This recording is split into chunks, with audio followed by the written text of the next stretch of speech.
22 साल के बाद सिवंडी की गलियों में वो रौनक देखने को मिली है जिस रौनक का इंतजार लंबे समय से बहुत लोग कर रहे थे।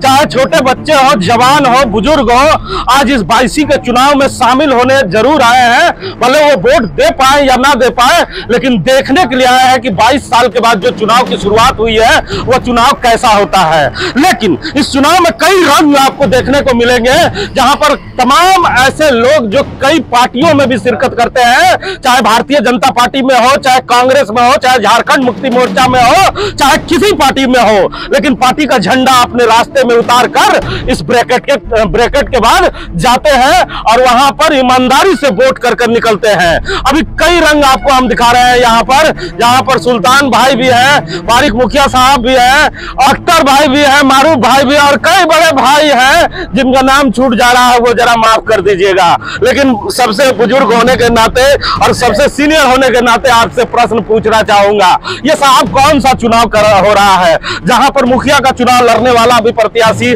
जिला परिषद का लड़ने वाला भी चुनाव में फिर प्रत्याशी, तो समाज में हमेशा हर जगह हर पोस्ट पे वही लोग चुनाव लड़ेंगे कि आम लोगों को भी कभी भागीदारी यहाँ मिल पाएगी?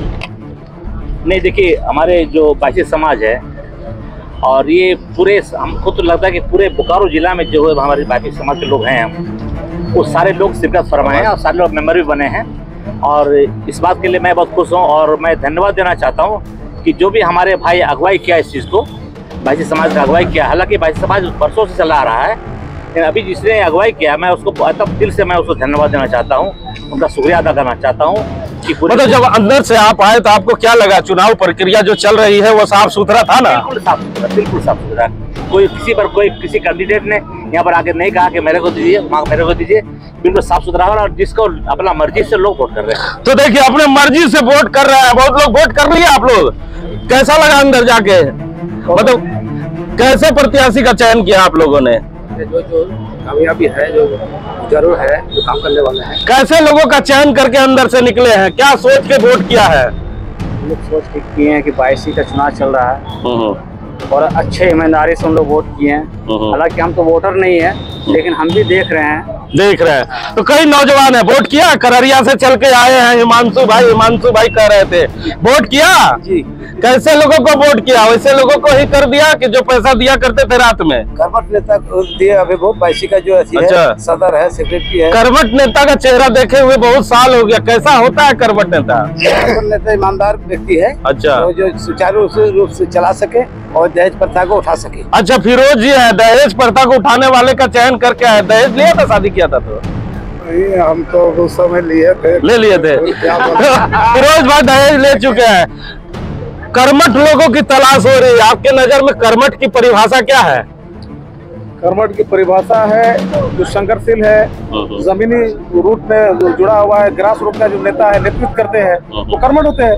जो बहुमुखी प्रतिभा के धनी होते हैं वो कर्मठ होते हैं। चलिए, एक और कर्मठ व्यक्ति से तब मिलवाते हैं। कह रहे हैं कि बहुमुखी जो प्रतिभा के लोग होते हैं, क्योंकि आप तो चुनाव जीत गए हैं तो आप तो प्रतिभा वाले हैं, क्योंकि आप मुखिया बन चुके हैं। तो मुखिया जी, जिला परिषद जो हार गए थे सब 22 में हाथ आजमाने चले आए हैं। क्या लगता है 22 के लोग इस बार भी सफलता देंगे कि जिला परिषद की तरह ही भगाएंगे इन लोगों को?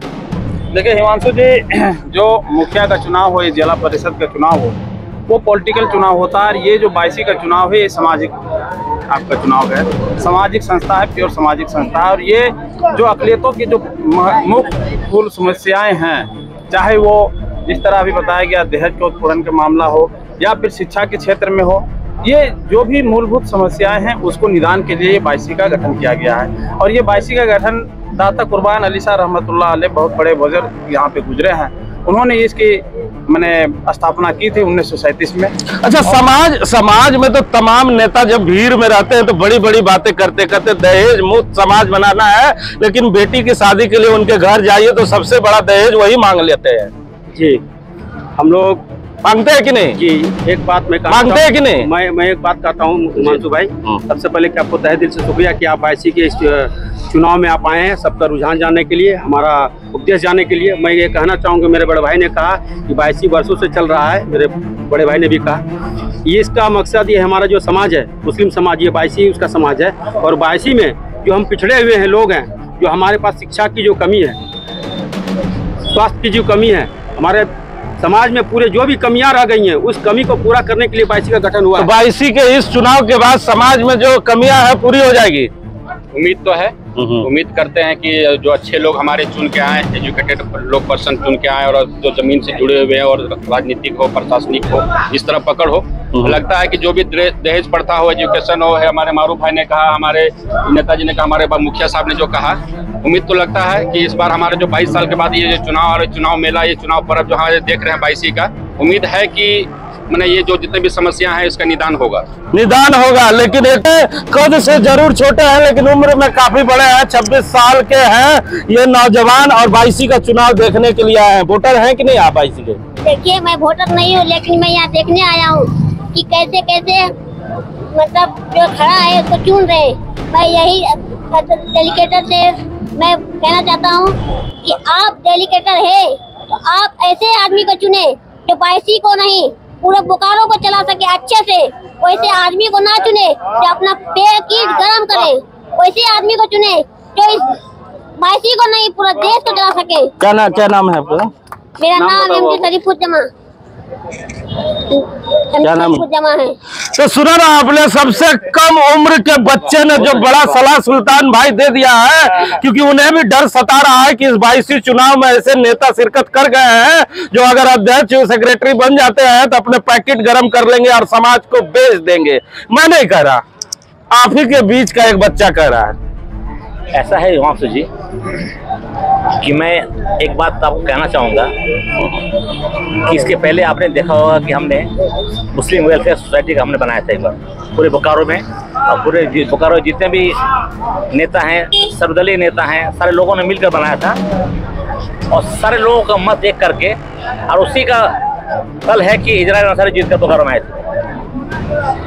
इस चुनाव से पहले जो कैंडिडेट मुझसे भेंट किया, मैंने सबों के सामने एक ही बात को रखा कि जिस प्रकार मुस्लिम वेलफेयर सोसाइटी बनकर और इजराइल अंसारी को जिताने का काम किया था, किसने क्या किया था, किस तरह से किया था, मैं अच्छी तरह जान रहा हूँ।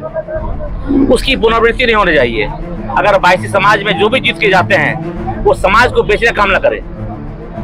अगर समाज को बेचने का काम करेगा तो इसका मतलब ये है कि वो आदमी एक तो बाईसी से सबका दिमाग उठ जाएगा, सबका भरोसा उठ जाएगा, और ये आने वाला समय में ऐसे लोगों को कभी दरकरार कर दिया जाएगा कि ऐसे लोगों की और जरूरत नहीं है। तो सुना ना आपने, जो लोग बाईसी के चुनाव इस समय लड़ रहे हैं या जीत के अपने घर भी कल चले जाए तो सुल्तान भाई के इंटरव्यू को जरा जाके घर में जरूर सुन लीजिएगा और इस छोटे से बच्चे के भी इंटरव्यू को गौर से सुन लीजिएगा। समाज ने आपको अध्यक्ष जरूर बना दिया है लेकिन ठेकेदार नहीं बनाया है। समाज को अगर बेचने का आप काम करेंगे तो आने वाले समय में समाज भी आपको आईना दिखाने का काम कर सकता है। लेकिन सुल्तान भाई के उस बात को जरा गौर भी फरमाइएगा कि सुल्तान भाई ने कहा कि इसके पहले जब कमेटी बनी थी तो हम लोगों ने इजराइल अंसारी को यहां से चुनाव जिताया था, और इस बार फिर आने वाले समय में चुनाव है, क्योंकि सुल्तान भाई की उम्र मुझसे ज्यादा है। इशारों ही इशारों में आपको समझा रहे हैं। अगर आप समझदार हैं तो समझ जाइए, अगर बेवकूफ है तो डीप होकर चले आइए।